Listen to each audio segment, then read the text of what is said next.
দিলের কানটা লাগাইয়া শুনে নাও, তাদের জন্য জান্নাত হারাম যারা শিরকি করে, ওয়া মাওয়াহুন নার, আর আমার আল্লাহ তাদের ঠিকানা হিসাবে জাহান্নাম নির্ধারণ করেন। বলেন নাউযুবিল্লাহ।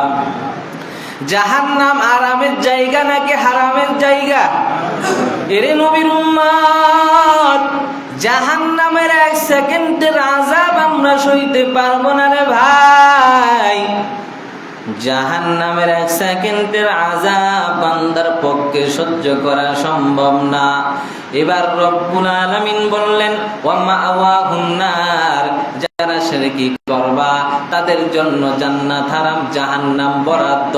ওয়া মা লিয-যালিমিনা মিন আনসার, আর মনে রাখবা যারা জালেম, যারা অত্যাচারী, যারা সীমা লঙ্ঘনকারী, এদের জন্য কোনো সাহায্যকারী থাকবে না। বলেন নাউযুবিল্লাহ। যখন কিছু আমলের জন্য বিপদে পড়বি, এদের জন্য সাহায্যকারী আমার আল্লাহ হবেন না, হবেন না। আল্লাহ যার জন্য সাহায্যকারী হবেন তারা হলো মুমিন, ইমানদার মুসলমান। কোন বেঈমানের জন্য সাহায্যকারী আমার আল্লাহ হবে না। আল্লাহ